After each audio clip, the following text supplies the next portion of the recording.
देवं कंसचाणूरमर्दनं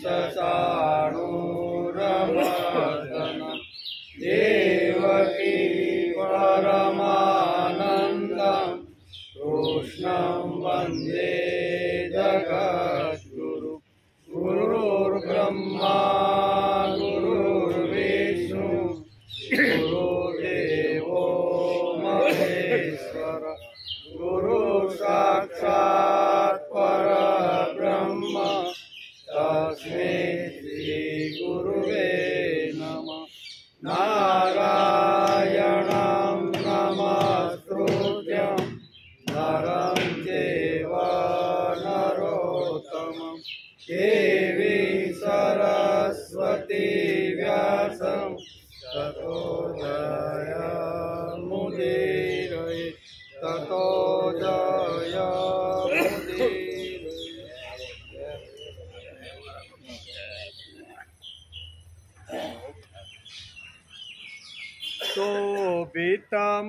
शोभितमुखदोलं यमुनाकुलं निपटयतोलं सुखदतरं मुखमण्डितरेणु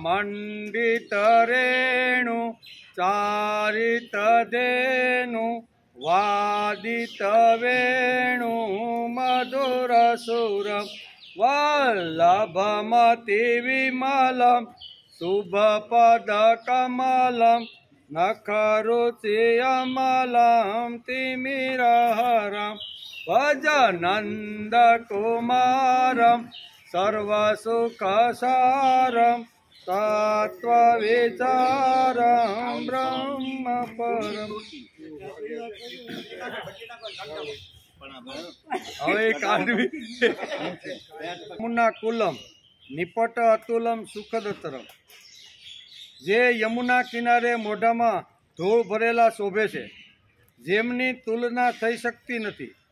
પરમ સુખદ ધૂળથી રંગાયેલા મુખવાળા, ગાયો ચારતા અને મધુર વેણી બજાવતા, સર્વના પ્રિય અત્યંત વિમળ સુંદર, જેમના ચરણ કમળ છે તેવા, નખોની નિર્મળ કાંતિવાળા, અજ્ઞાના અંધકારને દૂર કરવાળા એવા સમસ્ત સુખોના સારભૂત પરબ્રહ્મ સ્વરૂપ નંદકુમારને તત્વ જાણીને ભજો, એમ વલ્લભાચાર્ય આ સ્તોત્રમાં કહે છે.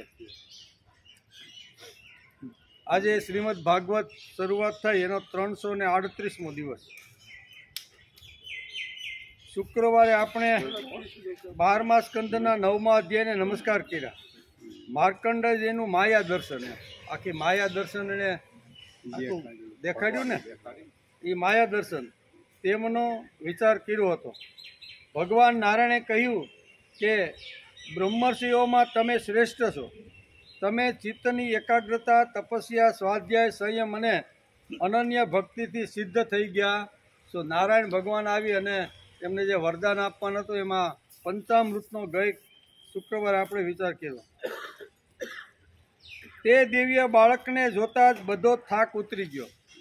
જે પ્રલય થયો બરાબર ને, ભગવાને માયા બતાવી, કરવા ગયા હતા નદી કિનારે સંધ્યા, પણ સંધ્યા કરતાં કરતાં એને આખો પ્રલય જે થયો ને એને દેખાણો. અને પ્રલયની અંદર ઘણું બધું ગોથા મારતા મારતા મારતા એણે દૂર સુધી એક મોટો વડલાનું વૃક્ષ જોયું અને એમાંથી એક સુંદર મજાનું પાંદડું જોયું. પાંદડામાં આવી રીતનો કોઈ બાળક અંગૂઠો મોઢામાં નાખી અને આનંદ કિલ્લોલ કરતો હોય છે. આવું એણે દ્રશ્ય જોયું પ્રલય કાળમાં. કોણે? માર્કંડેય ઋષિ. એટલે યાદ રાખજો, માર્કંડેય ઋષિ આવું દ્રશ્ય જોયું અને એમ થયું કે આ કોણ છે, જરીક તપાસ તો કરી લો. તપાસ કરવા માટે ગોથા ખાતા ખાતા માર્કંડેય એ પાંદ પાસે પહોંચે છે. ત્યાં અંદર જે ભગવાન છે ને, એ ભગવાન એને જે મચ્છર મોઢામાં જાય ને પેટમાં જે વહી જાય ને, એ માર્કંડેયને અંદર નાખી દીધા. અંદર ગયા તો આખા વિશ્વ બ્રહ્માંડના દર્શન થયા. નદી, નાળા, વૃક્ષ, વનસ્પતિ, આકાશ, પૃથ્વી, વાયુ, બધું જે કાંઈ હતું ને આ બધું અંદર માર્કંડેયે જોયું. અને પછી હળવેકથી બહાર નીકળી ગયા તો એ પાછા જે નદી કિનારે સંધ્યા કરવા માટે બેઠા હતા ત્યાં બધું પાછું એ જ વસ્તુ એમને જોવા મળી. એટલે ભગવાન પાસે માર્કંડેયે માગ્યું હતું કે તમે મને માયાનું દર્શન કરાવો, તમારી માયા કેવી છે એ મારે જોવી છે. એટલે ભગવાને એને આ માયા બતાવી. વટસ્ય પત્રસ્ય પુટે શયાનમ બાલમ મુકુંદમ મનસ. આ આખી માયાનું વર્ણન આપણે શુક્રવારે સમજાતા. તે દિવ્ય બાળકને જોતા જ બધો થાક ચાલ્યો ગયો. આનંદથી માર્કંડેયજીના હૃદય કમળ અને નેત્ર કમળ ડોલી ઉઠ્યા, એમ ભાગવતકાર લખે છે. નાના બાળકને જોઈને તેમના મનમાં જાત જાતની શંકાઓ ઊભી થઈ. આ પ્રલયકાળના તોફાનમાં આ કોણ હશે? તે પહોંચે તે જ પહેલાં બાળકના શરીરની અંદર અહીંયા કોણ દાખલ થઈ ગયું? માર્કંડેયને ભગવાને પોતાના શરીરમાં લઈ લીધા. બાળકના અંતર્ધ્યાન થતાં જ તે વડનું વૃક્ષ તથા પ્રલયકાળનું દ્રશ્ય અને જલ પણ તત્કાળ લીન થઈ ગયું. બહાર નીકળે ને તો પાછું હતું એવું જે નદીના કિનારે તપસ્યા કરવા માટે બેઠા હતા સંધ્યા માટે, એ જ એને પાછું દ્રશ્ય જોયું. માર્કંડેયે જોયું કે હું તો પહેલાંની જેમ જ પુષ્પભદ્રા નદીના કિનારે સંધ્યા કરવા બેઠો છું અને મારો જ આશ્રમ અહીંયા બાજુમાં જ છે. આવું જે પૂર્વવત જે ચિત્ર હતું ને એ ચિત્ર માયા બતાવ્યા પછી પૂર્વવત ચિત્ર આવું તો અહીંયા સુધી આપણે કરી. અને 9મા અધ્યાયને 10મા અધ્યાયમાં માર્કંડેયજીને ભગવાન શંકરનું વરદાન. નારાયણે તો વરદાન આપીને માયા દર્શન આપ્યું એમ. હવે અહીંયા શંકરનું વરદાન છે. સુત ઉવાચ સ એવ મનોભૂયેદં નારાયણ વિનિર્મિતમ વૈભવમ યોગમાયાસ્તે ત્વમેવ શરણમ મયો.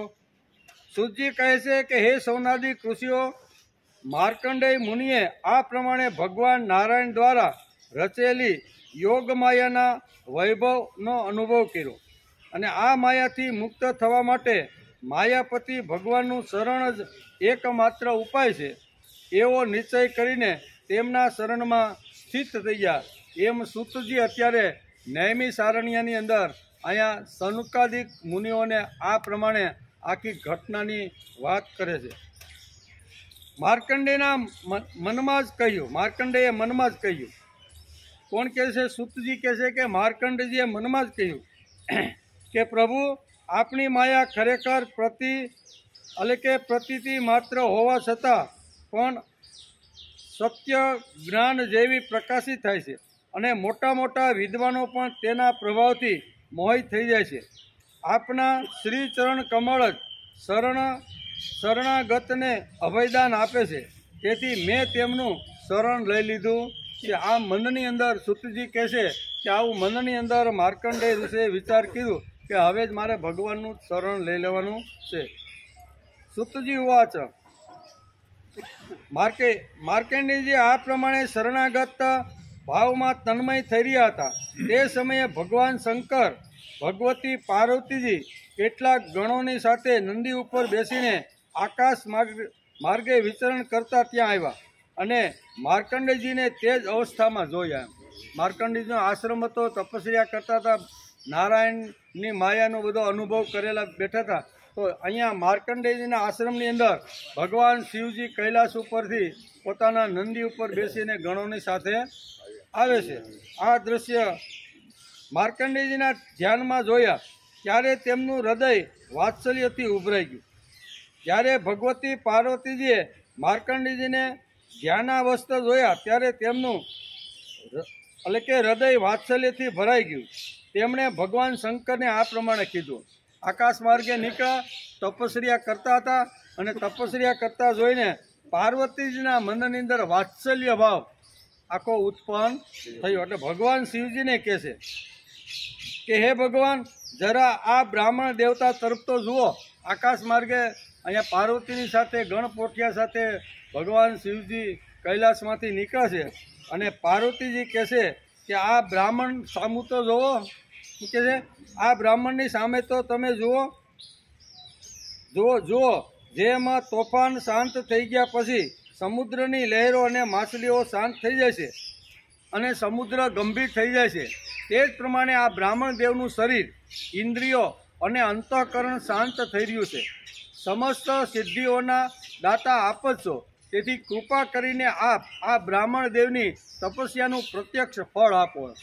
આટલી બધી તપસ્યા આ માર્કંડેય નામના જે બ્રાહ્મણ દેવતા કરી રહ્યા છે, એમ પાર્વતીજી અતિ આગ્રહ કરીને ભગવાન શિવજીને કહે છે કે આ બ્રાહ્મણ દેવતાના જે કંઈ ઇન્દ્રિયો છે, અંતઃકરણ છે અને શરીર, આ બધું શાંત થઈને તપસ્યાની અંદર બેઠા છે. તેથી તમારે એને કંઈક વરદાન આપવું જોઈએ. અહીંથી આપણે ખાલી હાથે આવા મહાપુરુષના આશ્રમમાંથી જવાય નહીં. એમ પાર્વતી વારંવાર અત્યારે અહીંયા ભગવાન શિવજીને આવી રીતનો આગ્રહ કરી રહ્યા છે કે આ બ્રાહ્મણ દેવતાને કંઈક આપો એમ. ભગવાન શંકર ઉવાચ નેવે સત્યાસીપ કેવાપી બ્રહ્મ વિમોક્ષયચ્યુત ભક્તિમ પરા ભગવતી લબ્ધવાન પુરુષેવ્ય અથાપી સંવદિષ્યામો ભવાન્યેતે સાધુના અયમ હિ પરમો લાભો નૃણામ સાધુ સમાગતા.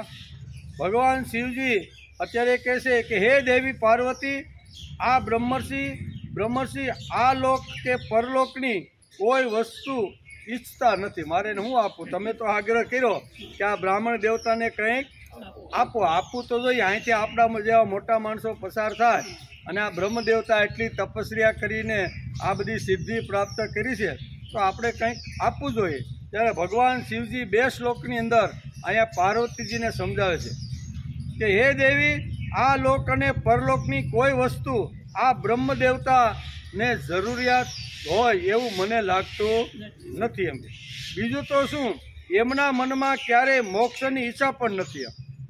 આ લોક અને પૃથ્વીલોકથી કોઈ વસ્તુ મળે એની પણ ઈચ્છા રાખતા નથી, મોક્ષની પણ ઈચ્છા રાખતા નથી. એમ આ મહાપુરુષને જોઈને મને લાગે છે. એનું કારણ એ છે કે ઘટવાસી અવિનાશી ભગવાનના ચરણ કમળમાં એમને પરમ ગતિ પ્રાપ્ત થઈ ગઈ છે. તો હવે આને શું આપણે આપી શકીએ? એને ભગવાનના ચરણ કમળ, નારાયણના ચરણ કમળની અંદર એને પરમ ગતિ પ્રાપ્ત કરી લીધી છે અને નારાયણ સિવાય હવે એનું ધ્યાન કોઈ બીજી જગ્યાએ જાતું નથી. તેથી હવે આપણે શું આપીએ? આમ ભગવાન પાર્વતીજીને સમજાવે છે. પાર્વતીજીને સમજાવે છે, હે દેવી, જો કે એમને આપણી કોઈ જરૂર નથી, આપણી કાંઈ એને જરૂર નથી. એને તો નારાયણને આવી રીતના પ્રાપ્ત કરી લીધા છે, એટલે આપણા જેવાની એને કાંઈ જરૂર નથી. તેમ છતાં હું એમની સાથે વાતચીત કરીશ. બસ તમારો અતિ આગ્રહ હોય તો હું અહીંયા આપણું જે શું કહેવાય કોઠિયા ઉપર આપણે બેસીને આપણે આવ્યા છીએ તો થોડીક વાતચીત કરી છે. કેમ કે આ મહાત્મા પુરુષ છે. આવા મહાત્મા પુરુષની સાથે વાતચીત કરવી બહુ જરૂરી છે. જીવ માત્ર માટે સૌથી મોટા લાભની વાત તો એ છે કે સંત પુરુષોનો સમાગમ પ્રાપ્ત થાય. આવા સંત પુરુષો, આવા ઋષિઓનો પણ ધન્ય થઈ જાઓ. આને કાંઈ આપણી જરૂર નથી. પણ મને એમ લાગે છે કે આ મહાત્મા સાથે, આ બ્રહ્મ દેવતાની સાથે મારે થોડોક વાતચીત પણ કરવી જોઈએ. એમ કરી અને ગણોની સાથે પાર્વતી અને શંકર એના આશ્રમની અંદર આપણી ભાષામાં કહેવું તો વિમાન ઉતારે છે. બરોબર ને? સુતજી કહે છે, હે સૌનકજી, ભગવાન શંકર સમસ્ત વિદ્યાઓના પ્રવર્તક અને સર્વ પ્રાણીઓના હૃદયમાં એટલે કે વિરાજમાન અંતર્યામી પ્રભુ છે. જગતના જેટલા પણ સંતો છે તેમના એકમાત્ર આશ્રય અને આદર્શ પણ તે જ છે. ભગવતી પાર્વતીને આ પ્રમાણે કહીને ભગવાન શંકર માર્કંડેય મુનિના આશ્રમની અંદર એના પોઠિયા સહિત ગણ સાથે, પાર્વતીજી સાથે ત્યાં એનું ઉત્તરાયણ કરે છે. એમ કે ત્યાં આવી રીતનું ઉત્તરાયણ કરે છે. તે સમયે માર્કંડેય મુનિની સઘળી મનોવૃત્તિઓ ભગવત ભાવમાં તન્મય થઈ ગઈ હતી. તેમને તેમના શરીરનું કે જગતનું કોઈ ભાન ન હતું. તેથી તે સમયે તેઓ એ પણ જાણી શક્યા કે મારી સમગ્ર વિશ્વના આત્મા સ્વયં ભગવાન ગૌરીશંકર મારે ત્યાં પધાર્યા છે, એ પણ જાણી શક્યા નહીં. જેમ આપણે કહેવાય ને કે સર્પ જે વખતે સમીક ઋષિના આશ્રમમાં જે અહીંયા ઘટના બની, બરોબર ને, રાજા પરીક્ષિતની, એવી જ ઘટના છે. કારણ કે એ સમાધિમાં હતા રાજા ભલે ગમે એટલો દુઃખી થતો હોય, તરસ્યો હોય, પણ સમાધિ અવસ્થામાં એનું મન ક્યાંય આડું હવળું ક્યાંય જાતું નથી. અહીંયા પણ ભાગવતકાર વેદવ્યાસ લખે છે કે માર્કંડેયના આશ્રમની અંદર જે વખતે ભગવાન શિવજી આવ્યા મળવા માટે, અને ભગવાન શિવજી પોતે જ કહે છે પાર્વતીને કે આવા સંત મહાપુરુષના દર્શન કરી અને એની સાથે થોડો સત્સંગનો લાવો પણ લેવો જોઈએ. આવું પાર્વતી એ કીધું એ પ્રમાણે ત્યાં ઉતરે છે, પણ માર્કંડેય ઋષિ એટલા ભગવાનની અંદર તન્મય થઈ ગયા હતા કે આજુબાજુ શું ઘટના બને છે, કોણ આવ્યું કોણ ગયું, એ એને કોઈ વસ્તુની ખબર નથી, એમ ભાગવતકાર લખે છે. એ સૌનકજી, સર્વશક્તિમાન ભગવાન કૈલાસપતિથી એ વાત સાની ન રહી કે માર્કંડેય મુનિ અત્યારે કઈ અવસ્થામાં છે. કારણ કે ભગવાન શિવજી હતા એટલે એને ખબર હતી કે અત્યારે કઈ અવસ્થાની અંદર, અત્યારે સમાધિ અવસ્થાની અંદર છે, ભગવાન શંકર સારી રીતે જાણતા હતા. તેથી જેમ વાયુ અવકાશના સ્થાનમાં અનાયાસે જ પ્રવેશી જાય છે, તે જ પ્રમાણે તેઓ પોતાની યોગ માયાથી માર્કંડેયના શરીરમાં પ્રવેશી ગયા ભગવાન શિવજી. બરાબર ને? જેમ બાલ મુકુંદના શરીરની અંદર ભગવાન કૃષ્ણે જેમ શું કહેવાય માર્કંડેયને પોતાના શરીરમાં સમાવી દીધા અને આખા બ્રહ્માંડનું આખું જે એને દર્શન કરાયું માયા યોગથી, બરાબર ને? તો એ જ અહીં કહે છે કે આ સમાધિ અવસ્થામાં છે, આપણે આવ્યા છીએ એ પણ એને ખબર નથી. હું જ એના હૃદયની અંદર આવી રીતનો પ્રવેશી જાઉં. તેથી ભગવાન નાનું એવું સૂક્ષ્મ રૂપ ધારણ કરીને ભગવાન શિવજી માર્કંડેયના હૃદયની અંદર પ્રવેશ કરે છે, એમ ભાગવતકાર લખે છે. પ્રવેશી જાય છે, તે જ પ્રમાણે તેઓ પોતાના યોગ માયાથી માર્કંડેયના હૃદયમાં પ્રવેશી ગયા. માર્કંડેય મુનિએ જોયું કે તેમના હૃદયમાં તો ભગવાન શંકરના દર્શન થઈ રહ્યા છે. માર્કંડેય જોયું કે મારા શરીરમાં તો ભગવાન શિવજીના દર્શન થઈ રહ્યા છે. શંકરના મસ્તક પર વીજળી જેવી પીળી પીળી ચમકદાર જટાઓ શોભી રહી છે. 3 નેત્ર છે અને 10 ભુજાઓ છે. શરીરે ઊંચા હૃદય પામતા સૂર્ય જેવા તેજસ્વી છે. વ્યાઘ્ર ચર્મરૂપી વસ્ત્ર અને ત્રિશૂળ, ખટ્ટરાંગ ઢાલ, અક્ષવાળા, ડમરું, ખપ્પર, તલવાર તેમજ અન્ય ધનુષ્ય ભગવાન શિવજીએ ધારણ કરેલું છે, એવું માર્કંડેય ઋષિના શરીરની અંદર આવી અનુભૂતિ થવા લાગી. શા માટે?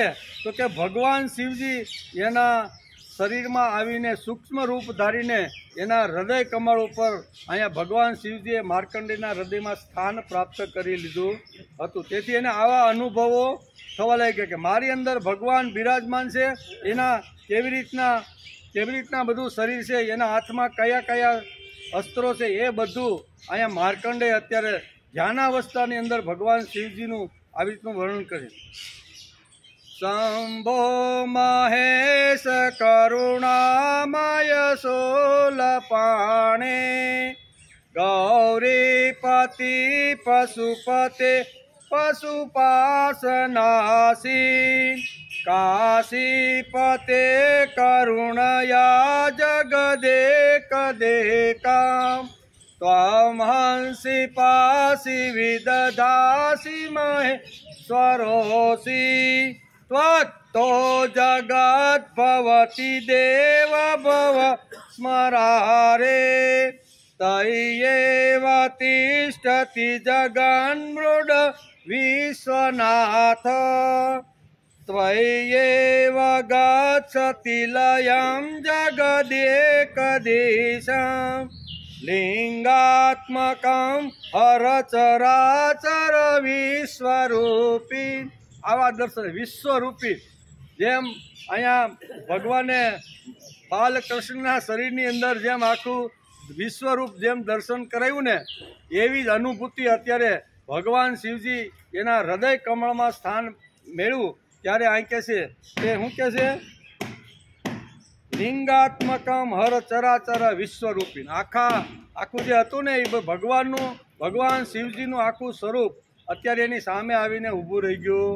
સુંદર મજાની આવી રીતના ભગવાનનું વર્ણન વેદવ્યાસે લખ્યું છે અને અનુભૂતિના રૂપની અંદર અંતઃકરણની અંદર ભગવાન બિરાજમાન છે એનું સુંદર વર્ણન અહીંયા માર્કંડેય ઋષિ કે મારા શરીરની અંદર મને આવી રીતના અનુભવ થઈ રહ્યા છે.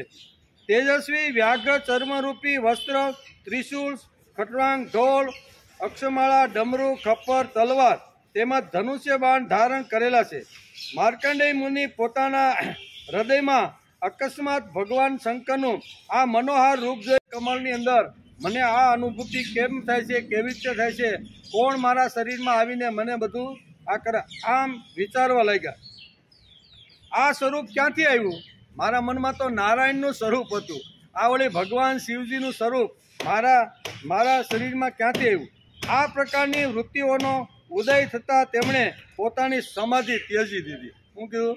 હૃદયની અંદર ભગવાન તો આવી રીતનું આવીને બિરાજમાન થઈ ગયા હતા, પણ એણે વિચાર કર્યો કે હવે મારે સમાધિનો ત્યાગ કરી દેવો જોઈએ. તેથી અહીંયા જે સમાધિ અવસ્થામાં હતા એમાંથી જાગૃત અવસ્થાની અંદર અહીંયા માર્કંડેય ઋષિ આવી ગયા છે.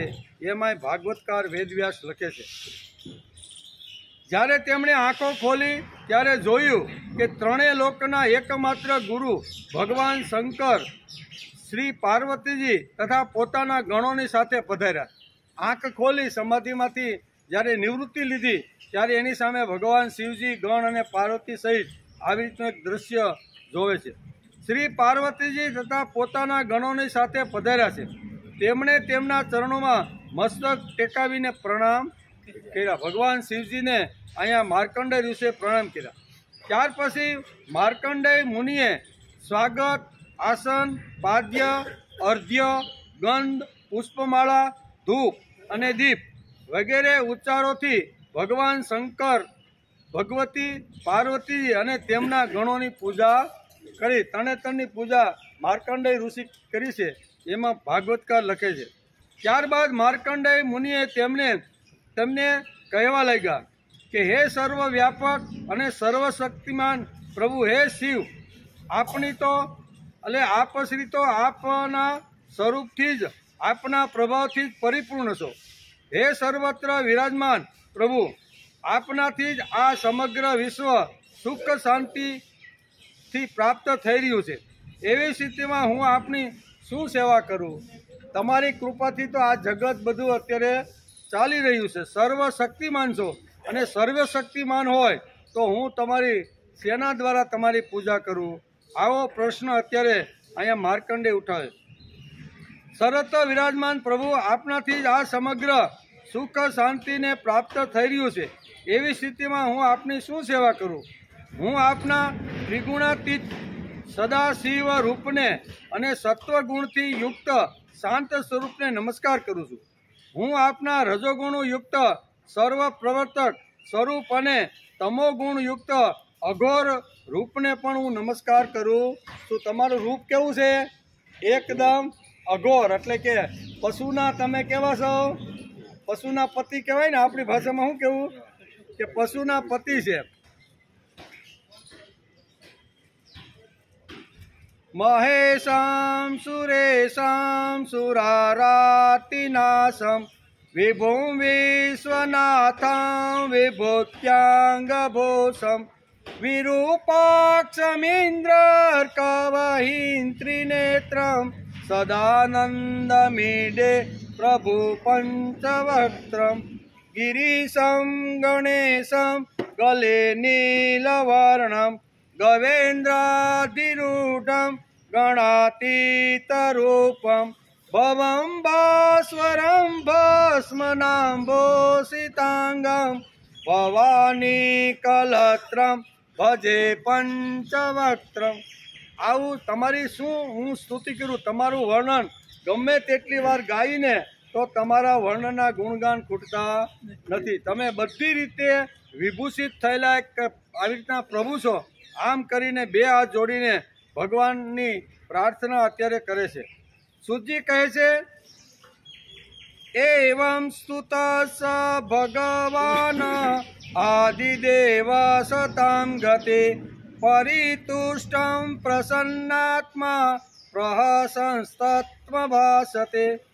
સુતજી કહે છે કે હે સૌનકજી, જ્યારે માર્કંડેય મુનિએ સંતોના પરમ આશ્રમ દેવ ભગવાન શંકરની આ પ્રમાણે સ્તુતિ કરી ત્યારે તેઓ તેમના પર અત્યંત સંતુષ્ટ થયા અને બહુ આનંદપૂર્વક કહેવા લાગ્યા. ભગવાનની સ્તુતિ આ રીતે માર્કંડેય ઋષિએ પોતાની શક્તિ પ્રમાણે એની પૂજા કરીને પૂજા કર્યા પછી કે ભગવાન તમે તો વિશ્વનાથ છો, તમારા શરીર ઉપર તો ભસ્મની આવી રીતના પટ્ટાઓ લગાડેલા છે, મોટી જટા છે, જટાની અંદર ગંગાજી આવી રીતના સતત છે. આ બધું વર્ણન કોણે કર્યું છે? માર્કંડેય ઋષિ કહે છે કે આવા વિશ્વંભરને અમે શું આપી શકીએ.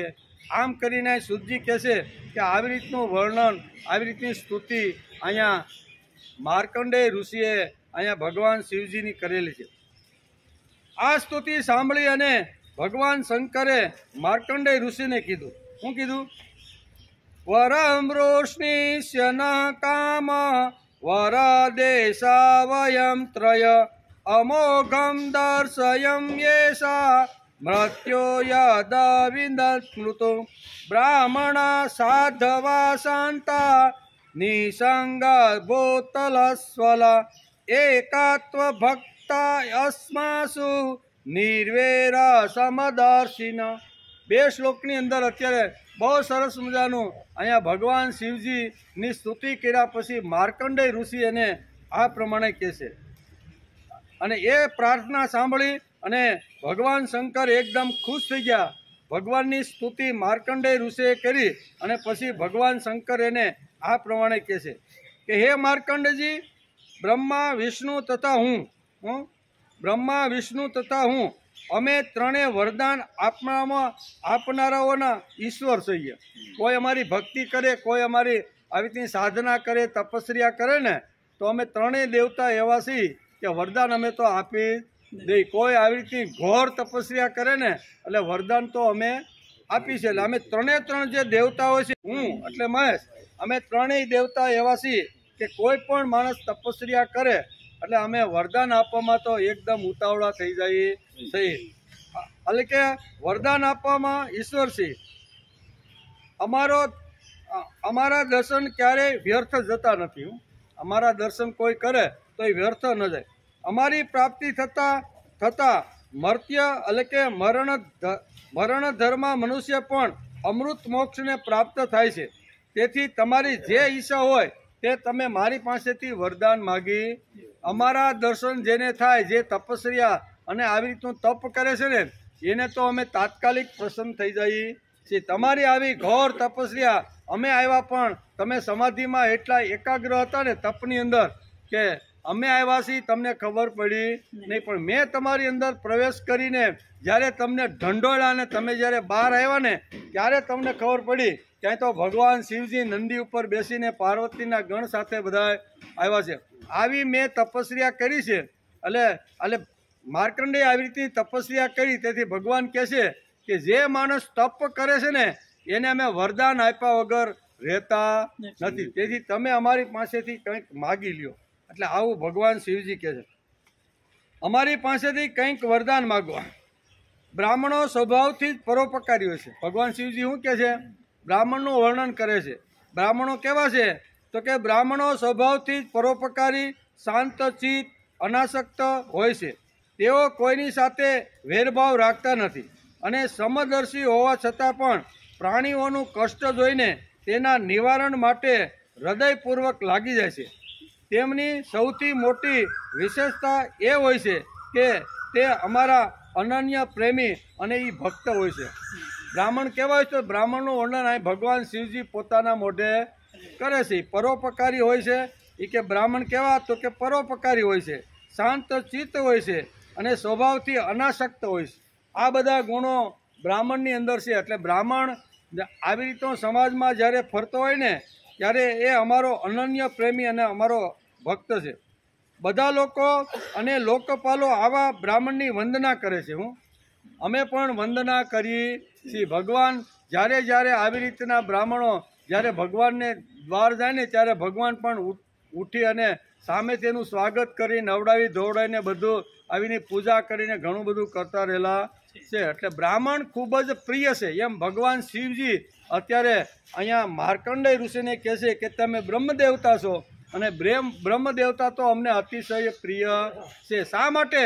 તો બ્રહ્મદેવતાઓ પાસે પરોપકારથી માંડી અને આવી રીતના અનેક પ્રકારના ગુણો એની અંદર હોય છે. તેથી અમને પ્રિય છે. એટલે ક્યાંક પૂજા અને ઉપાસના કરે છે. માત્ર તેઓ જ નહીં, હું બ્રહ્માજી અને સ્વયં સાક્ષાત વિષ્ણુ ભગવાન પણ બધા જ બ્રાહ્મણોની સેવા કરે છે. આ બે શ્લોકની અંદર બ્રાહ્મણોનું મહત્વ ભાગવતકારે લખ્યું છે અને અત્યારે ભગવાન શિવજી પોતાના મુખથી અત્યારે આવી રીતના કહે છે.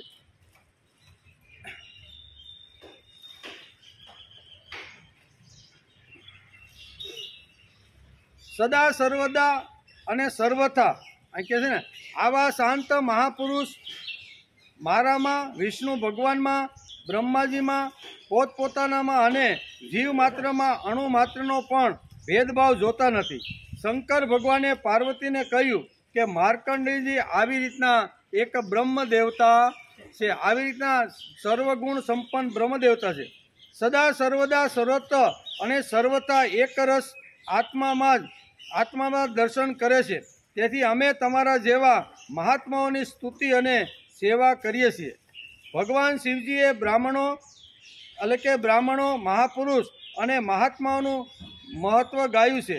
ભક્ત માટે ભગવાન કેટલા વાંકા વળે છે તે આ 3 શ્લોકની અંદર ભાગવતકાર આપને બતાવે છે કે હું હોય, વિષ્ણુ ભગવાન હોય કે બ્રહ્મા હોય, ગમે તે હોય, પણ બ્રાહ્મણનું અમે આવી રીતનું રોજ સન્માન, આદર અને એનો વિનયથી અમે એનું સ્વાગત કરીએ છીએ. એટલે બ્રાહ્મણનું મહત્વ, મહાત્માનું મહત્વ અને સંતોનું મહત્વ ભગવાન શિવજી પોતાના મુખેથી ગાય છે. મહાપુરુષો કદી પ્રલોભનમાં ફસાતા નથી અને વિપત્તિના વંટોળિયા વચ્ચે પણ જીવન નૌકાને નિશ્ચિત ધ્યેય તરફ લઈ જશે. તેથી જ અમે તમને ખાસ મળવા માટે આવ્યા. ગમે તેવી વિપત્તિ આવે, ગમે તેવી અગવડ આવે, પણ બ્રહ્મ દેવતાઓ કોઈ દિવસ આવી રીતના નાસીપાત થતા નથી. ગમે તેટલા વંટોળિયા આવે તો વંટોળિયામાં પણ સ્થિર રહીને કામ કરે છે. લક્ષ્મીથી ભાગે નહીં, પ્રલોભન જેને હટાવી શકે નહીં. ગમે તેટલી વિપત્તિઓ આવે પણ ભાગે નહીં. નિશ્ચિત ધ્યેય તરફ પોતાને અને સમાજને લઈ જાય છે, તેને બ્રાહ્મણ દેવતા કહેવામાં આવે છે. તેથી તમે બ્રહ્મ દેવતા છો. હું પાર્વતી સાથે, ગણ સાથે તમને વરદાન આપવા માટે આવ્યો છું. અમારી પાસેથી કંઈક તમે માગો એમ. આમ આગ્રહ કરીને વારંવાર માર્કંડેય ઋષિને અત્યારે ભગવાન શિવજી 2 હાથ જોડીને કહે છે કે બ્રહ્મ દેવતા તો અમારા માટે આવી રીતના ભગવાન જ છે, એવું કહે છે. હું હોય, પછી બ્રહ્મા હોય કે વિષ્ણુ હોય, કોઈ પણ હોય, એ બધા જ બ્રાહ્મણોનું આવી રીતનું સારી રીતે સન્માન અને આદર રાખે છે. મહાપુરુષનું જીવન લીલા ચંપા જેવું હોય છે. જ્યાં જ્યાં તે જાય છે તેને બધાને સુવાસ આપે છે. બધામાં ભળી જાય. નાના સાથે નાના અને મોટા સાથે મોટા, યુવાન સાથે યુવાનને શોભે તેવું વર્તન આવી રીતના મહાપુરુષનું હોય છે. બીજાથી જુદો તરી આવે. સામાન્ય રીતે સમાજ જેવો પહેરવેશ પહેરતો હોય તેવા વેશ પરિવર્તન ધરાશે. અને જગતને ફસાવતા પણ નથી. કોઈ પ્રકારની લાલચ ન રાખે તેને મહાપુરુષ કહેવાય છે. આવા મહાપુરુષ બ્રાહ્મણ અને સંત પુરુષનું વર્ણન શિવજી પોતે જ કરે છે કે મહાપુરુષ કેવો હોય, બ્રાહ્મણ દેવતા કેવો હોય, તો એનું સુંદર મજાનું વર્ણન ભાગવતકારે અહીંયા 12મા સ્કંદના 10મા અધ્યાયમાં લખ્યું છે. બહારથી સતત દોડાદોડ કરે અને અંદરથી હું કંઈ કરતો નથી, આવી જેની જીવનશૈલી છે તેને બ્રાહ્મણ દેવતા કે મહાપુરુષ કે સંત પુરુષ કહેવામાં આવે છે. બહારથી સતત પ્રવૃત્ત અને અંદરથી સતત નિવૃત્ત, આવા મહાપુરુષનું વર્ણન ભગવાન શિવજી પોતાના મુખેથી અહીંયા 10મા અધ્યાયની અંદર પોતે જ કરે છે. ભાગવતમાં 4થા સ્કંદમાં પણ આ જ વર્ણન, આગળ આપણે 4થો સ્કંદ જોતા હતા એમાં પણ આ જ વર્ણન આવ્યું છે. આ વર્ણન આવે છે. તેથી માર્કંડેયજી જેવા બ્રાહ્મણ, તત્વનિષ્ઠ અને મહાપુરુષ સત્પુરુષની વાણી એટલે કે પૂજા ભગવાન શિવજી પોતે કરે છે. શિવજીની પૂજા તો કરી, પણ શિવજી પાછા ઊભા થઈ અને આ બ્રહ્મ દેવતાને વંદન કરીને કહે છે કે અમારા કોઈ પણ હું એટલે કે શિવજી હોય, પછી બ્રહ્મા હોય કે વિષ્ણુ હોય, પણ જ્યારે બ્રહ્મ દેવતા પોતાના ત્યાં આવે અથવા બ્રહ્મ દેવતાના અમને જ્યાં દર્શન થાય છે ને ત્યાં અમે એને નમસ્કાર કરીને અમે પણ એની પૂજા કરીએ છીએ. મહાપુરુષે ઉપાડેલું જે કાર્ય છે તેમણે આપેલા જે પ્રયોગો છે તે પૂર્ણ કરવા એ મહાપુરુષનું પૂજ્ય છે, વંદના છે. બ્રહ્મદેવતા મહાપુરુષ સત્પુરુષના જીવનો આપણે જોઈએ તો તે ગંગા જેવા પવિત્રતમ આ બ્રાહ્મણ દેવતા હોય છે. ગંગા શીતળ છે, ગંગા નિર્મળ છે અને ગંગા પવિત્રતા ફેલાવવા માટે સતત સદવિચારો સત્કાર્યો પ્રયોગોના માધ્યમથી અંતિમ માણસ સુધી પહોંચી જઈને પવિત્ર બનાવે છે. શિવજી સામેથી મળવા આવ્યા છે ને વારંવાર આગ્રહ કરીને કહે છે કે તમે બ્રહ્મદેવતા છો અને બ્રહ્મદેવતાના દર્શન અમને થઈ જાય અને અમે બ્રહ્મદેવતાને આપ્યા વગર અહીંથી જતા નથી, તેથી અમારી પાસેથી કંઈક તમે માગી લો. વારંવાર અત્યારે ભગવાન શિવજી કહે છે કે અમારી પાસેથી તમારે કંઈક વરદાન તો માગવું જ પડશે. વરમ વૃષ્ણિ ચના કામ વરદેશા વયમ ત્રય અમોઘ દર્શનમ યેસા યદ વિંદે તમા શૃણુ. બ્રાહ્મણ સ્વભાવથી પરોપકારી, શાંતચિત્ત અને અનાસક્ત હોય છે. તેઓ કોઈની સાથે વેરભાવ રાખતા નથી. સમદર્શી હોવા છતાં પણ પ્રાણીઓનું કષ્ટ જોઈને તેના નિવારણ માટે હૃદયપૂર્વક કામે લાગી જાય છે. બ્રાહ્મણની સૌથી મોટી વિશેષતા એ હોય છે કે તે અમારા અનન્ય પ્રેમી હોય છે. ભગવાન શિવજી શું કહે છે કે બ્રાહ્મણો એ અમારા અનન્ય પ્રેમી અને ભક્ત હોય છે, એમ શિવજી આ શ્લોકની અંદર કહે છે. શ્રીમદ ભાગવતના ઘણા અધ્યાયમાં બ્રાહ્મણના ગુણગાન અને મહત્વ ભગવાને પોતે જ ગાયું છે, બરાબર ને. આપણે પહેલા સ્કંદથી શરૂઆત કરીને 12મા સ્કંદ સુધી આવ્યા અને 3.5 એટલે કે 335 અધ્યાયનો અભ્યાસ કરતાં આપણે અહીંયા પહોંચ્યા છીએ. તો મોટા ભાગના ઘણા બધા અધ્યાયની અંદર જ્યારે બ્રાહ્મણ અથવા સંત અથવા મહાત્માઓ ભગવાનની સાથે જ્યારે મિલન થાય ને ત્યારે ભગવાન પણ એકદમ પીગળી જાય છે કે આવા બ્રહ્મદેવના દર્શન કરીને હું પાપમાંથી મુક્ત થઈ ગયો છું. તેથી દોડતા દોડતા એની ખભા ઉપર રહેલી શું કહેવાય પીતાંબરી ક્યાં અટવાઈ જાય છે. 8 રાણીઓ સાથે મોજ મજા કરતા છે, પણ કે બ્રાહ્મણ દેવતા જેવો કોઈ લાગે છે અને તમારા દરવાજા પાસે આવીને ઊભો છે, એ કે મારો મિત્ર છે અને મિત્રને મળવું, આવું એ કહે છે. ભાઈ ભગવાન સમજી ગયા. ભગવાન અષ્ટપટરાણી સાથે મોજ મસ્તી કરતા હતા, બરાબર ને. એ બધું છોડીને મારો મિત્ર અથવા બ્રહ્મદેવતા મારા આંગણે આવ્યા છે, બધું જ ભાન ભૂલીને ભગવાન ગયા કે નહીં. આવા ઘણા બધા પ્રસંગો આપણે ભાગવતની અંદર જોવા મળે છે. આ તો ખાલી કૃષ્ણ અને સુદામાની વાત થઈ, પણ આવા અનેક પ્રશ્નો જ્યારે બ્રહ્મદેવતા ભગવાનને મળવા માટે અથવા ભગવાન તુલ્ય જે દેવતાઓ છે એને મળવા માટે જાય છે ત્યારે બધાની સ્થિતિ આવી થઈ જાય છે. બ્રાહ્મણનું મહત્વ ભાગવતકારે સમજાવ્યું છે કે બ્રહ્મદેવતા કોણ, તો કે પરોપકાર વૃત્તિથી માણસ જીવે છે.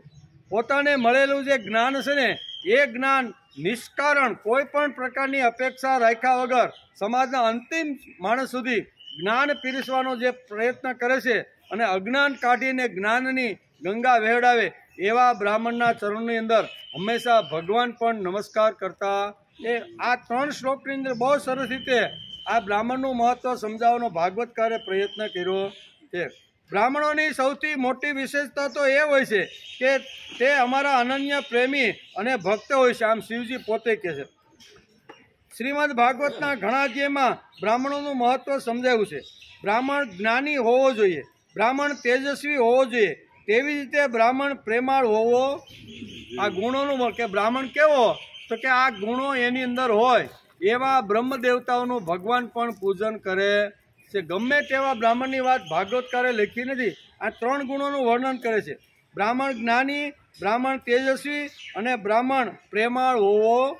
જ્ઞાની હોવો જોઈએ, પ્રેમાળ હોવો જોઈએ, તેજસ્વી હોવો જોઈએ. આવા તેજસ્વી, પ્રેમાળ અને જ્ઞાની બ્રાહ્મણનું આ ભગવાન પોતે સ્વાગત કરીને કહે છે કે આવા તેજસ્વી જે બ્રાહ્મણો છે ને એને અમારે કંઈક ને કંઈક તો આપવું જોઈએ. તેથી વરદાન માગવા માટે ભગવાન વારંવાર એકની એક વાત અહીંયા માર્કંડેય ઋષિને કહે છે કે તમે મારી પાસેથી વ્યતીત કરતો હતો અને આજનો જે બ્રાહ્મણ જોવો એ શેઠ નિષ્ઠ થઈ ગયું છે. કેવો શેઠ નિષ્ઠ હોય.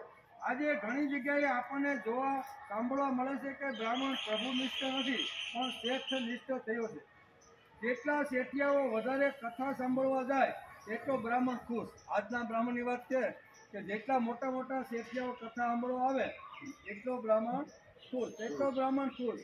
શેઠિયાઓ માટે કથામાં સ્વતંત્ર જગ્યા રાખવામાં આવે છે, બરાબર. મોટા મોટા જે શેઠિયા હોય ને એના માટે અલગ બધી વ્યવસ્થા રાખવામાં આવે છે. આજે કથાકારો અને ઘણા બ્રાહ્મણોને એમ લાગે છે કે કથામાં શેઠિયાઓ આવે તો અમારો બેડો પાર થઈ જાય. આવું બધું જોવા મળે છે આજે. નહીં તો કથા વાંચવાનો અર્થ શું? કથાની યશસ્વીતા તેની સમાપ્તિમાં દક્ષિણા કેટલી મળે છે તેના ઉપર આધારિત છે. આવો બ્રાહ્મણ શેષનિષ્ઠ હોય છે. બ્રાહ્મણ પ્રભુનિષ્ઠ હોવો જોઈએ. તો માર્કંડેય ઋષિ જેવો પ્રભુનિષ્ઠ, ગમે તેવું આકાશ પાતાળ એક થાય પણ પ્રભુને સમર્પિત થયેલો જે જીવ હોય છે એને ખરો બ્રાહ્મણ કહેવામાં આવે છે. આવા બ્રાહ્મણનું ભગવાને પોતે જ અહીંયા ગુણગાન ગાયા છે. બ્રાહ્મણ પ્રભુનિષ્ઠ હોવો જોઈએ એમ વેદવ્યાસ ભાગવતમાં ભાવ, પ્રેમ, આદર આવી રીતનો બ્રાહ્મણને હોવો. જ્ઞાની પણ હોવો જોઈએ, જ્ઞાન પણ ભરેલું હોવું જોઈએ. કોઈ સામે કાંઈ અગવડ હોય ને કાંઈ પ્રશ્ન આવે તો એનું સોલ્યુશન આપીને એ બધું સારું કરવાનો પ્રયત્ન કરે. તેવી રીતે તેજસ્વી પણ હોવો, તેજથી ભરેલો હોવો જોઈએ. તેથી તેજસ્વી હોવો જોઈએ તો જ સમાજને કંઈક સારી વાતો આપી શકે. માર્કંડેય આ વાતો લઈને ફરતા હતા. તેથી આવા કર્મયોગી બ્રાહ્મણને મળવા માટે ખાસ ભગવાન પોઠિયા ઉપર બેસી અને પાર્વતીજીની સાથે ગણોની સાથે અત્યારે માર્કંડેય ઋષિના તપોવનની અંદર આવેલા છે. માર્કંડેયના આવી રીતના તપોવનમાં આવી અને ભગવાન વારંવાર કહે છે તે તમે અમારી પાસેથી કંઈક માગો, વરદાન માગો. એ કે સુભાષિતમાં કહેવામાં આવ્યું છે કે વિનાશ્રય ન શોભનતે પંડિતા વનિતા લતા. આપણે સુભાષિત વાંચીને તો એમ એક કડી આવ્યા. શું છે કે વિનાશ્રયા ન શોભનતે પંડિતા વનિતા અને લતા.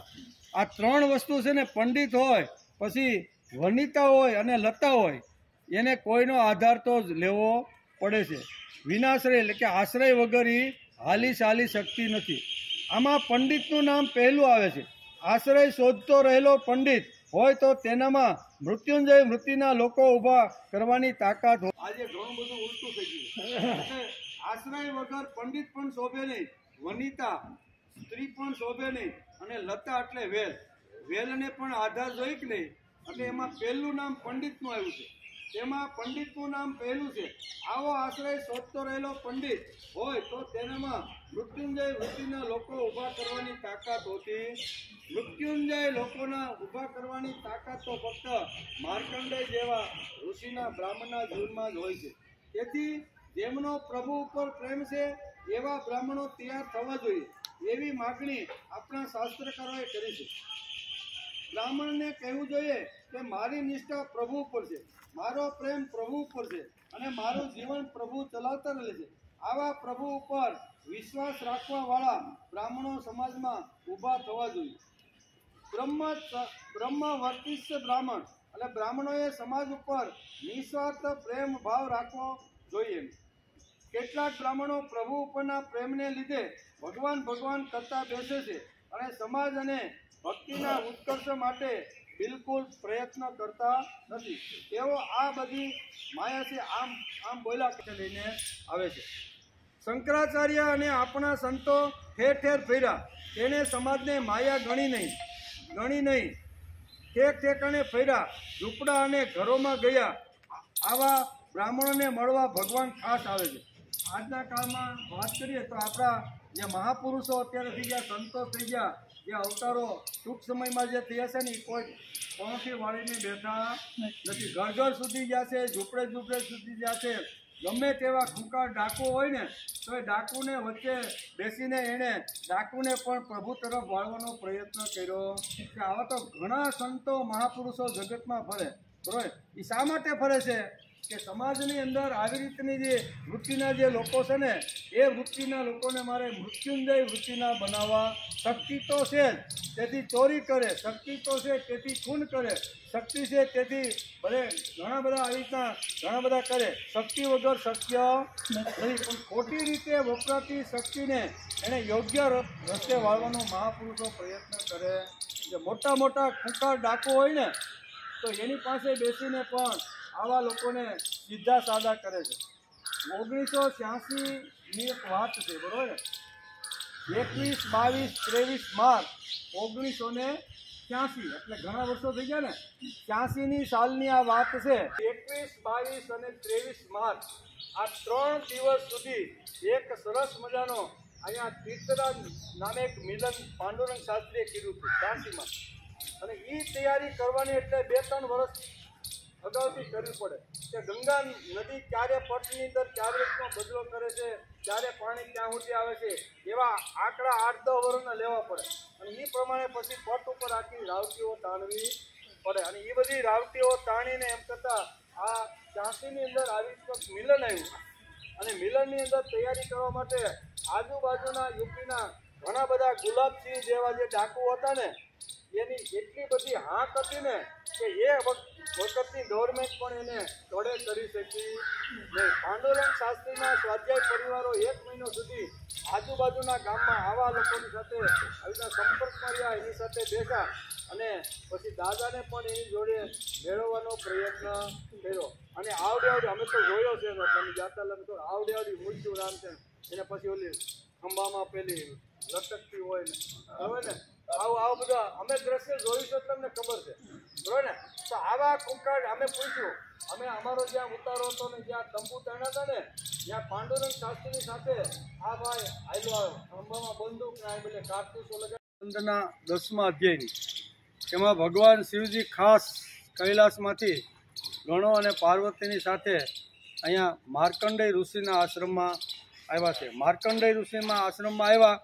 પાર્વતીજી એકદમ આ બ્રહ્મદેવતાનું શરીર, એનું કાર્ય, એના વિચારો જોઈ અને કહે છે કે આ બ્રહ્મદેવતાને તમારે કંઈક ને કંઈક તો આપવું જોઈએ. ભગવાન કહે છે કે ભાઈ આને કંઈ જરૂર લાગતી નથી. એને આ લોક અને પરલોકમાં જે કાંઈ સુખ સગવડતાના સાધનો છે એ પણ જોતા નથી ને મોક્ષ ગતિની તો બિલકુલ એને અપેક્ષા નથી. છતાંય તમારો પ્રેમ હોય, તમારો ભાવ હોય કે આ બ્રાહ્મણ દેવતાને કાંઈક આપણે આપવું જોઈએ એમ કરીને આ આશ્રમની શું કહેવાય આશ્રમની બાજુની અંદર આવી રીતનું ઉતરાણ કરી અને ભગવાન શિવજી અત્યારે માર્કંડેયના શરીરમાં પ્રવેશ્યા.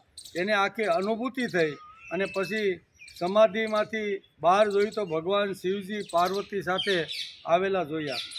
ચર્ચા થાય છે બ્રહ્મદેવનું વર્ણન ભાગવતકારે અહીંયા ઘણા બધા શ્લોકોની અંદર બ્રાહ્મણનું મહત્ત્વ, બ્રાહ્મણના ગુણો, બ્રાહ્મણનું જીવન અને આવા તપસ્વી જે બ્રાહ્મણો છે એ બ્રાહ્મણોને કંઈક ને કંઈક તો આપવું જોઈએ આગ્રહ પકડીને પાર્વતીજી બેઠા છે.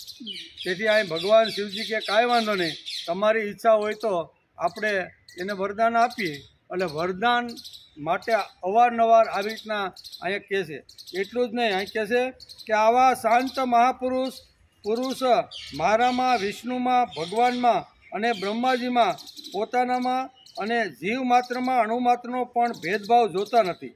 સદા સર્વદા સર્વત્ર અને સર્વથા એકરસ આત્માના દર્શન કરે છે. તેથી અમે તમારા જેવા મહાત્માઓની સ્તુતિ અને સેવા કરીએ. શંકર ભગવાન કહે છે અમે તમારી સેવા શા માટે કરી છે, અમે તમારું સ્વાગત શા માટે કરીએ છીએ, અમે અમારો વૈભવ ભૂલીને બ્રાહ્મણ અમારા ઘરના આંગણે આવ્યો છે તો આ બધું ફેંકીને અમે શા માટે આવીએ છીએ. આ બધું વર્ણન ભગવાન શિવજી કહે છે કે તમારા જેવા જે બ્રહ્મ દેવતાઓ છે ને એ બ્રહ્મ દેવતાઓ તો અમને અતિશય પ્રિય છે. એટલે બ્રાહ્મણના ગુણોનું વર્ણન કહે છે બ્રાહ્મણ તેજસ્વી હોવો જોઈએ, બ્રાહ્મણ પ્રેમાળ હોવો જોઈએ, બ્રાહ્મણ જ્ઞાની હોવો જોઈએ. આ બધું વર્ણન ભાગવતકાર બહુ સરસ રીતે સમજાવે છે. એટલે કે શંકરાચાર્ય અને આપણા સંતો ઠેર ઠેર ફર્યા છે. તેમણે સમાજને માયા ગણી નહીં. ઠેક ઠેકાણે ફર્યા, ઝૂંપડામાં ગયા, ઘરોમાં ગયા અને ઘરોમાં જઈને આવા તેજસ્વી વિચારો આપવાનો એણે પ્રયત્ન કર્યો છે. શાસ્ત્રકારો લખે છે કે બ્રાહ્મણો પ્રેમાળ હોવા જોઈએ, એટલે તેમનો પ્રભુ ઉપર પ્રેમ હોવો જોઈએ. સમાજ સંસ્કૃતિ ઉપર પ્રેમ હોવો. પ્રેમાળ એટલે કોના ઉપર પ્રેમ? તો કે પહેલો પ્રેમ ભગવાનની ઉપર દરેક બ્રાહ્મણને હોવો જોઈએ. પછી ભારતીય સંસ્કૃતિ ઉપર એને પ્રેમ હોવો જોઈએ. જે રાષ્ટ્રની અંદર હું અન્ન ખાઉં છું, જે રાષ્ટ્રનું હું પાણી પીઉં છું, એ રાષ્ટ્ર ઉપર પણ આત્યંતિક બ્રાહ્મણોને પ્રેમ હોવો. આ બધી પ્રેમાળની વાતો બહુ સરસ રીતે ભાગવતકાર લખે છે. તેથી બ્રહ્મવર્ચસ્વી બ્રાહ્મણ કોણ? તેનું વર્ણન ભાગવતકાર અને વેદોએ કર્યું છે. ભગવાન શિવજી પોતાના મુખેથી બ્રાહ્મણનું વર્ણન કરતા થાકતા નથી. હું એટલા બધા શ્લોકો લખ્યા છે બ્રહ્મદેવતા માટે. બ્રાહ્મણ તેજસ્વી, બ્રાહ્મણ જ્ઞાની, બ્રાહ્મણ પ્રેમાળ અને બ્રાહ્મણ કર્તૃત્વવાન કર્મયોગી હોવો જોઈએ. તેથી આપણે આ કર્મયોગીના દર્શન કરવા માટે આવ્યા છીએ. જે વખતે સપ્તર્ષિઓએ કીધું ફક્ત રામનું નામ જપતો બેઠીશ ને તો કાંઈ તારી આયુષ્ય વધવાની નથી, તને કાંઈ પ્રસન્ન કોઈ થવાનું નથી. ખાલી માળા હાથ એની માળા તું જપ જેમ કરે છે ને એમ તારે કર્મયોગ કરવો જોઈએ. જે વખતે 7-8 વર્ષનો માર્કંડેય જ્યારે તપસ્યા કરવા માટે બેઠો ત્યારે સપ્તર્ષિઓએ એને આ માર્ગદર્શન આપ્યું હતું અને એ પ્રમાણે એને જીવન જીવવાનો પ્રયત્ન કર્યો અને ભગવાન નારાયણ એને પ્રસન્ન ત્યાં નર અને નારાયણ એ આપણે જોયું. અહીંયા ભગવાન શિવજી કહે છે કે આવો કર્મયોગી જે બ્રાહ્મણ છે એને તો આપણે કંઈક આપવું જોઈએ. પાર્વતીનો પણ ખૂબ આગ્રહ છે કે આ બ્રાહ્મણ પ્રેમાળ છે, બ્રાહ્મણ જ્ઞાની છે, બ્રાહ્મણ કર્મયોગી છે અને આ બ્રાહ્મણ તેજસ્વી છે. એને કંઈ જ જોતું નથી, પણ આપણા જેવા મોટા માણસો અહીંથી પસાર થાય અને કંઈ વરદાન આપ્યા વગર જઈએ તો આપણા જેવા કોઈ નહીં. એટલે પાર્વતીજી પણ આવી રીતનો આગ્રહ કરે છે. ભગવાન શિવજી વારંવાર અત્યારે માર્કંડેયને કહે છે તમે અમારી પાસેથી કંઈક વરદાન માગો. બ્રાહ્મણ તેજસ્વી, જ્ઞાની, પ્રેમાળ, કર્તૃત્વવાન, કર્મયોગી હોવો જોઈએ.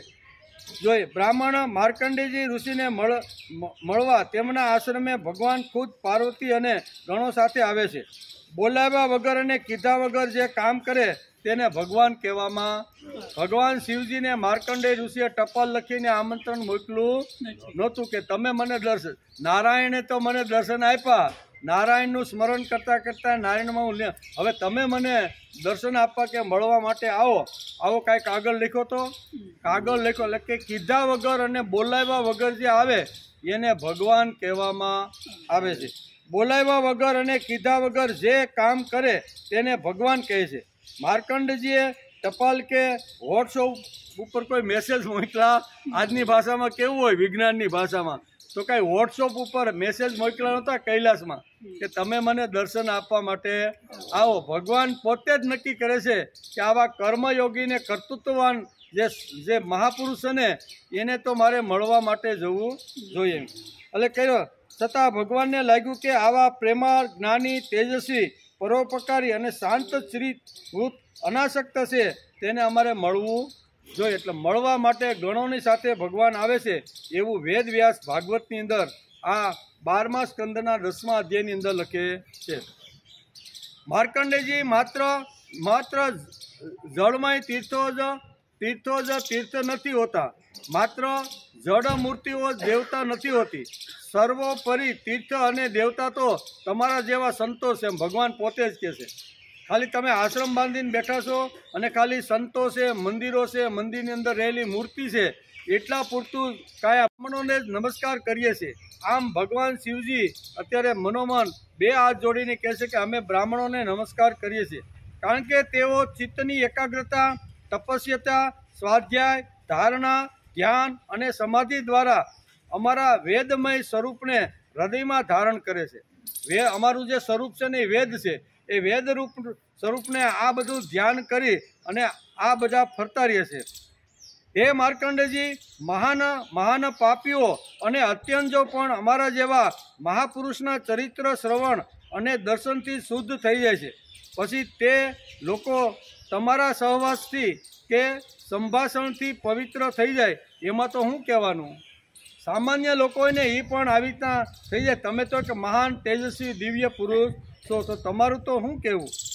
સુજી કહે છે કે હે સૌનકજી ઋષિઓ, ચંદ્રભૂષણ ભગવાન શંકરની એક વાત ધર્મના ગુપ્તતમ રહસ્યથી પરિપૂર્ણ ભરેલી હતી. તેમના એક અક્ષરમાં અમૃતનો સમૃદ્ધ છલકાતો હતો. માર્કંડેય મુનિ પોતાના કાનો દ્વારા પૂરી તન્મન્ય સાથે ભગવાન શિવજી એમને જે વાત કરી રહ્યા હતા તે એકાગ્ર ચિત્તે તૃપ્ત થઈને આ માર્કંડેય સાંભળી રહ્યા હતા. કારણ કે બ્રાહ્મણનું વર્ણન કોણે કર્યું? ભગવાન શિવજીએ. કોની સામે કર્યું? તો કે માર્કંડેય ઋષિ. એટલે માર્કંડેય ઋષિ જ્યારે વર્ણન કરતા હતા અહીં સુતજી કહે છે કે હે સૌનકજી, આવી રીતનું વર્ણન જ્યારે ભગવાન પોતે જ પોતાના મુખારવિંદથી બ્રાહ્મણનું આવી રીતનું વર્ણન કરે છે ને તે વખતે માર્કંડેય એકદમ એકાગ્ર ચિત્ત થઈ તન્મન થઈ અને આ બધી વાતો સાંભળે છે.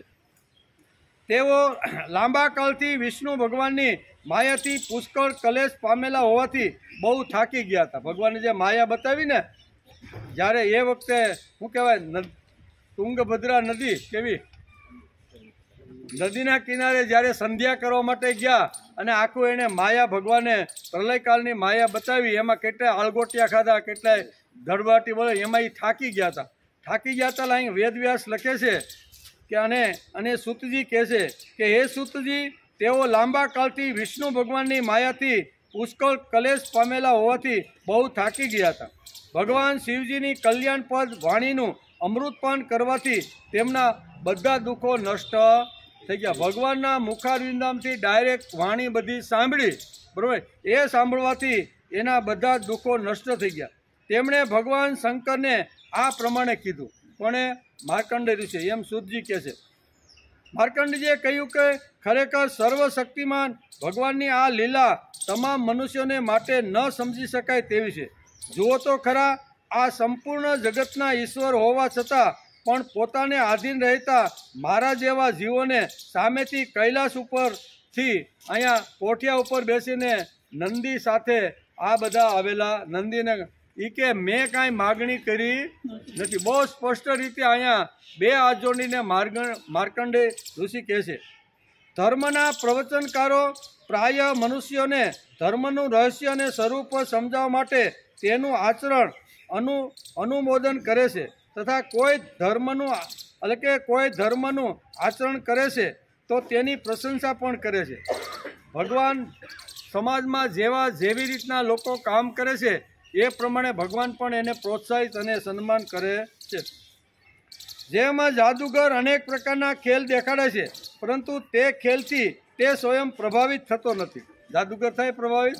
એને તો રોજનું થયું ભાઈ, પ્રભાવિત થતો નથી. તે જ પ્રમાણે આપ પોતાની સ્વજન મોહીની માયાની વૃત્તિઓનો સ્વીકાર કરીને કોઈની વંદના સ્તુતિ વગેરે કરો છો તો માત્ર આમ કરવાથી આપનો મહિમા સહેજ પણ ઘટતો. અમારા જેવાની સ્તુતિ, કારણ કે સ્તુતિ કરી છે કોની? માર્કંડેય ઋષિની સારામાં સારી રીતે અહીંયા ભગવાન શિવજીએ સ્તુતિ કરી છે. એના જવાબમાં માર્કંડેય કહે છે કે જાદુગર ગમે તેટલા ખેલ કરે બરાબર ને તો પણ એના ઉપર એની કોઈ અસર થતી. એ તો બતાવ રોજનું થયું એમ. એટલે અહીંયા કહે છે કે તમે આવી રીતના અમારા ગુણગાન ગાયા, અમને નમસ્કાર કર્યા, અમારા માટે તમે જે કાંઈ સ્તુતિ કરી બરાબર તે પ્રમાણે આપણી પોતાના સ્વજન મોહની માયાથી વૃત્તિઓનો સ્વીકાર કરીને કોઈ વંદના સ્તુતિ વગેરે કરો છો તો માત્ર આમ કરવાથી આપનો મહિમા સહેજ પણ ઘટતો. તમે ભલે અમારા જેવાની સ્તુતિ કરો પણ તમે નાના થતા તમારો મહિમા તો તેટલો જ છે. આપે સ્વપ્ન દ્રષ્ટાની જેમ પોતાના મનથી જ સંપૂર્ણ વિશ્વની રચના કરી છે અને એમાં સ્વયં પ્રવેશ કરીને કરતા ન હોવા છતાં પણ આપ કર્મ કરવાળા ગુણો દ્વારા કરતા જેવા પ્રતીત થાઓ છો. એમ માર્કંડેય ઋષિ બે હાથ જોડીને અત્યારે સૂતજી કહે છે કે આ પ્રમાણે ભગવાન શિવજીને કહી રહ્યા છે. હે ભગવાન ત્રિગુણ સ્વરૂપ હોવા છતાં પણ ત્રણેય ગુણોથી પર કૈવલ્ય સ્વરૂપ, અતિન્દ્રિય બ્રહ્મ સ્વરૂપ અને ગુરુ રૂપ આપને હું નમસ્કાર કરું છું. હે અનંત, આપના શ્રેષ્ઠ દર્શનથી વધીને એવી બીજી કોઈ વસ્તુ છે કે જેને હું વરદાનના રૂપમાં માગું? મનુષ્ય આપણા દર્શનથી પૂર્ણ કામ અને સત્ય સંકલ્પ બની જાય છે. આપ સ્વયં તો પૂર્ણ છો જ, પોતાના ભક્તોને પણ સમસ્ત કામનાઓથી પૂર્ણ કરનારાઓ છો. તેથી હું આપના દર્શન કરવા છતાં એક બીજું વરદાન માગું છું. એ વરદાન એ છે કે ભગવાનમાં તેમના ચરણોમાં ભક્તોના અને આપના મારી અવિચલ ભક્તિ હર હંમેશા બની રહે. તમારે જો આપવાનું હોય તો મારી જે કાંઈ કામના છે, મારી કાંઈ જે છે એ અવિચલ ભક્તિ હંમેશા તમારી અંદર છે. ભગવાનમાં તેમના શરણાગત ભક્તોમાં અને આપમાં મારી અવિચલ ભક્તિ હર હંમેશા જ રહી રહે. આવું જો તમારે વરદાન આપવાનું હોય તો આના સિવાય મારે બીજું કાંઈ જોતું નથી. સુતજી કહે છે કે હે સૌનકજી, જ્યારે માર્કંડેય મુનિએ સુમધુર વાણીથી આ પ્રમાણે ભગવાન શંકરની સ્તુતિ કરી અને પૂજા કરી, ત્યારે ભગવાન શંકરે ભગવતી પાર્વતીની ઈચ્છાથી આ વાત કરી: મહર્ષિ, તમારી સર્વ કામનાઓ પૂરી થાઓ. ઇન્દ્રિયાતીત પરમાત્મામાં તમારી અનન્ય ભક્તિ સદા સર્વદા બની રહે. કલ્પ પર્યંત તમારો પવિત્ર યશ ફેલાય અને તમે કલ્પજીવી અજર અમર બની જાઓ. બસ આ બધી પાર્વતીનો અતિ આગ્રહ હતો. એટલે ભગવાન શિવજી કહે છે કે અહીંયા સુતજી કે આ વરદાન એને આપ્યું.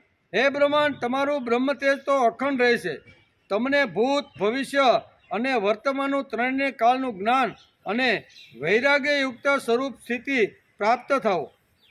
તેમજ પુરાણોનું આચાર્ય પદ તમને પ્રાપ્ત થાઓ.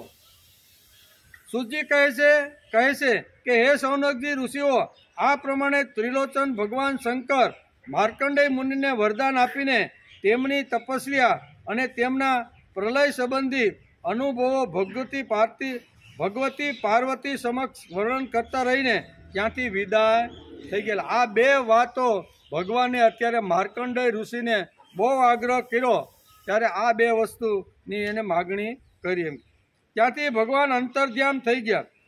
ભૃગુ વંશ શિરોમણી માર્કંડેય મુનિને તેમના મહાયોગનું એટલે કે પરમ ફળ પ્રાપ્ત થઈ ગયું. તેઓ ભગવાનના અનન્ય પ્રેમી થઈ ગયા. હજી વર્તમાનમાં પણ તેઓ ભક્તિભાવપૂર્ણ હૃદયથી પૃથ્વી ઉપર વિચરણ કરી રહ્યા.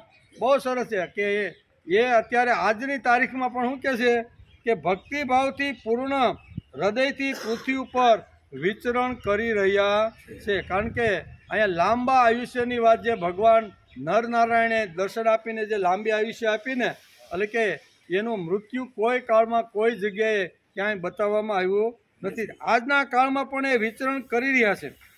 પરમ જ્ઞાન એટલે કે પરમ જ્ઞાન સંપન્ન માર્કંડેય મુનિની યોગ માયાથી જે અદ્ભુત લીલાઓનો અનુભવ કર્યો હતો તે મેં તમને સંભળાવ્યો. અત્યારે સુતજી અહીંયા સૌનકાદિક ઋષિઓને કહે છે કે મેં જે કાંઈ સાંભળ્યું અથવા મેં જે કાંઈ અનુભવ કર્યો ને એ બધો મેં તમને અનુભવ સંભળાવ્યો. હે સૌનકજી, આ જે માર્કંડજીએ અનેક કલ્પોનો સૃષ્ટિ પ્રલયનો અનુભવ કર્યો તે ભગવાનની માયાનો જ વૈભવ હતો અને તેમના માટે જ હતો. સર્વસાધારણ અન્ય લોકો માટે ન હતો. કેટલાક આ માયાની રચના ન જાણીને અનાદિકાળથી વારંવાર થનારો સૃષ્ટિ પ્રલય ગણાવે છે. તેથી તમારે એવી શંકા ન કરવી જોઈએ આ જ કલ્પમાં અમારા પૂર્વજ માર્કંડેયનું આયુષ્ય આટલું લાંબુ કેવી રીતે. શરૂઆતમાં જે પ્રશ્ન કર્યો હતો ને એનો જવાબ અત્યારે સુતજી અત્યારે સૌનક ઋષિને કહી રહ્યા છે કે અમારા જ પરંપરામાં અમારા જ કુળની અંદર આવી રીતના ઘણા બધા પ્રલયો થયા પણ આવી રીતનું અમે જોયું નથી. પણ આ એક દ્રશ્ય આવી રીતનું છે તો એના મનનું સમાધાન કેવી રીતનું કર્યું એનું વર્ણન ભાગવતકાર લખે છે. તેથી તમારે એવી શંકા ન કરવી જોઈએ કે આ જ કલ્પના અમારા પૂર્વજ માર્કંડેયનું આયુષ્ય આટલું લાંબુ દીર્ઘ કઈ રીતે થઈ ગયું. એ શરૂઆતમાં જે કાંઈ ઘટનાઓ ઘટી એના લીધે અહીંયા માર્કંડેયનું આયુષ્ય લાંબુ થઈ ગયું. એ આપણે 2 દિવસ પહેલાં બધી વાતો જોઈ હતી કે ભાઈ બાળપણની અંદર જ્યારે એનો જન્મ થયો ને, બરાબર ને, મૃત્યુંડ ઋષિ અને મનસ્વી એમનું સંતાન એટલે માર્કંડેય. આ માર્કંડેયનો જન્મ થતાં એની કુંડળી કાઢવામાં આવી એ આપણે જોયું. પ્રશ્ન એનો એ હતો કે આવી રીતના પ્રલયકાળની આખી દુનિયા જો ડૂબી જતી હોય, પૃથ્વી ડૂબી જતી હોય તો માર્કંડેય અમારા આવી રીતના જે હતા એ બચ્યા કેમ? આવો પ્રશ્ન હતો. એના જવાબની અંદર સુતજી અત્યારે આ પ્રમાણે અહીં સૌનકજી મુનિને કહે છે કે આવી રીતે મનસ્વી અને મૃત્યુંડ ઋષિ દ્વારા જે સંતાન પ્રાપ્ત થયું એની જન્મ કુંડળી જોઈ આયુષ્ય એકદમ અલ્પ હતું. માં વારંવાર આવી રીતના અલ્પ આયુષ્યથી ઘણીવાર દુઃખિત હતી. માર્કંડેય વારંવાર એને પૂછતો અને પછી સાચી વસ્તુ માએ એને સમજાવી ત્યારે 7 વર્ષની ઉંમરે પિતાએ યજ્ઞોપવિતને સંસ્કાર આપી અને વનની અંદર એને તપસ્યા કરવા માટે મોકલો. તપસ્યા કરે છે, રામ નામનો જપ કરે છે. જપ કરતાં કરતાં એ ચિત્ત શુદ્ધિ કરે છે. સપ્તર્ષિઓનો એને સંપર્ક થયો અને સપ્તર્ષિએ જોયું કે આ નાનું બાળક આપણાથી થોડેક દૂર આવી તો શું કરે છે, સંપર્કમાં આવે છે, વાત પૂછે છે કે ભાઈ બધું શું છે, તો કે મારી માએ કીધું છે કે મારું આયુષ્ય ટૂંકું છે. આમ આવી રીતનું કુંડળીમાં આવ્યું છે, જન્મ કુંડળીમાં. એટલે હું તપસ્યા કરવા માટે આવ્યો છું, રામનું નામ લઉં છું, હાથમાં માળા લઈને બસ 6 કલાક ઊંઘીને ઉઠીને આ ધંધો કરું છું. ત્યારે ઋષિઓએ સપ્તર્ષિઓએ સમજાવ્યું કે ભાઈ વાત તો બરોબર છે, નામ સ્મરણથી એ ફેલ જાતું નથી, એની ચિત્ત શુદ્ધિ થઈ જાય છે, એ પાક્કું છે. પણ ભગવાન કાંઈ આવી રીતના મળતા નથી. તમે જો આવી રીતનો કર્મયોગ કરો, સાથે સાથે તમે નામ જપની સાથે કર્મયોગ જો કરશો ને, અને તમને તમારો કર્મયોગ જોઈ અને ભગવાનને એમ થશે કે હજી આ મારા દીકરાને લાંબુ આયુષ્ય મારે આપવું છે. તેથી ભગવાન કદાચ આવી રીતનું કરે ને તમને લાંબુ આયુષ્ય મળે. ખાલી નામ જપ કરવાથી તમારી ચિત્તની શુદ્ધિ થશે, પણ તમને લાંબુ આયુષ્ય મળશે ને. આમ અરુંધતી સાથે આવેલા જે સપ્તર્ષિઓ છે એ સપ્તર્ષિઓએ આ એને માર્ગદર્શન આપ્યું. ત્યારે અહીંયા માર્કંડેય કહે છે કે વાત તો સાચી છે. ત્યાર પછી એણે 2 કામ શરૂ કર્યા. એક તો ભાવભક્તિ પોતાની કુટિયામાં રહી અને નામ સ્મરણ કરીને ચિત્તની શુદ્ધિ કરવા લાગ્યા. સવારમાં વહેલા ઉઠે, નદીના કિનારે સ્નાન કરે, સ્નાન કરીને પોતાની કુટિયામાં આવી જાય અને તપસ્યા અને સાધનાથી એણે મનને પાવર. અને પછીનો જે સમય છે ને એ આજુબાજુના જંગલી લોકોની સાથે જાય, એના વસાહતોમાં જાય અને શું કહેવાય પશુ જેવું જીવન જે લોકો જીવતા હતા એની અંદર એને કર્મયોગની શરૂઆત કરી. બધાને મળે, હળે, પ્રેમ આપે, ભાવ આપે, બધાના કાંઈ નાના મોટા પ્રશ્નો હોય એનું સોલ્યુશન કરી અને એટલો જબરજસ્ત કર્મયોગ કર્યો એવું ભાગવતકાર લખે છે. કર્મયોગ કરતાં ભગવાન નરનારાયણને થયું કે આ તો જબરજસ્ત કર્મયોગ કરતો રહેલો છે. તેથી એને દર્શન આપે છે. દર્શન આપ્યા પછી ભગવાન અહીંયા કહે છે કે ભાઈ તું અમારી પાસેથી કંઈક માગ અને અમે તને આપવા માટે આવ્યા છીએ. અહીં કે મારે તમારી પાસેથી શું જોઈએ, તો કે હાલો અમે તને લાંબુ આયુષ્ય આપીએ છીએ. તારા નસીબમાં તો આવી રીતનું છે, કાળ તારી પાસે અત્યારે આવી રહ્યો છે, પણ જ્યાં સુધી તારી બાજુમાં અમે ઊભા છીએ ત્યાં સુધી કાળ એનું કાંઈ કરી શકવાનો નથી. તેથી અમે તને લાંબુ આયુષ્ય આપવાના છીએ. કે લાંબુ આયુષ્ય ભોગવીને મારે શું કરવાનું. વૃદ્ધાવસ્થાની એને પણ વાત કરી કે વૃદ્ધાવસ્થા થાય, લાંબુ આયુષ્ય થાય, પથારીમાં પડ્યું રહેવું. લોકોની ઘણા બધા લોકો કુટુંબનો પરિવાર બધા ઉપેક્ષા કરે, એના કરતાં અમારે ભાઈ આ લાંબુ આયુષ્ય જોતું. ભગવાન નારાયણને પણ એણે આ માર્કંડેયે ના પાડી દીધી કે લાંબા આયુષ્યની અમને જરૂર નથી. લાંબુ આયુષ્ય કહીને બાકીના 15-20 વર્ષ જો પથારીમાં ગાળવાના હોય અને બીજાનો આધાર લઈને જીવવાનું હોય તો એના કરતાં મૃત્યુ વધારે પસંદ કરું છું. તેથી મારે ભાઈ લાંબુ આયુષ્ય જોતું નથી. ત્યારે ભગવાન કે કાંઈ વાંધો નહીં, લાંબુ આયુષ્ય આપું છું, પણ એની સાથે સાથે તને નિરોગી આયુ, તને જ્યાં સુધી તું આ જગતની અંદર રહીને ત્યાં સુધી તને રોગ તારી સામે ફરકી શકશે કે તો બરોબર છે બરોબર. અને પછી ધન ધાન્યની બધી વાત કરે છે. હું તને વૈભવ આપું, આટલી મોટી સંપત્તિ આપું અને તું જે મોઢામાંથી બોલીશ ને એ બધું જ તું બોલીશ એવી રીતનું તારી પાસે આવશે. તો કે હું બોલું અને આટલો મોટો વૈભવ, સત્તા, સંપત્તિ, યશ અને કીર્તિ મળે તો હું રાવણીઓ થઈ જાઉં, અસુર થઈ જાઉં, રાક્ષસ થઈ જાઉં. તેથી આ વરદાન મારે જોતું, આ વરદાન તમારી પાસે રાખો, મારે જોતું નથી. એમ નારાયણને સ્પષ્ટ અહીંયા કોણે કહી દીધું? માર્કંડેય. અને ત્યારે એમ કહે છે કે ભાઈ આટલો વૈભવ તને મળશે ને પણ છતાંય તું આવી રીતનો રાવણીઓ થઈશ નહીં, રાક્ષસ બની, એ બીજું વરદાન હું પણ આપું. આમ ન માગતા ન ખબર પડતા કેટલા બધા માર્કંડેય ઋષિને વરદાનો મળી જાય છે કે તો બરોબર. એમ કે હું કામ કરું ને આવર્તનો યશ મળતો જાય તો હું ફૂલાઈને આવી ન થઈ જાઉં, એટલે મારું તો સત્યાનાશ જ થઈ જાય. આવું કરતાં ભગવાને કીધું કાંઈ વાંધો નહીં, તને યશ મળશે, કીર્તિ મળશે, બધું જ મળશે, પણ તું રાવણીઓ થાશ ને આ પણ આશીર્વાદ આપ્યા. આ બધી વાતો આપણે જોઈ.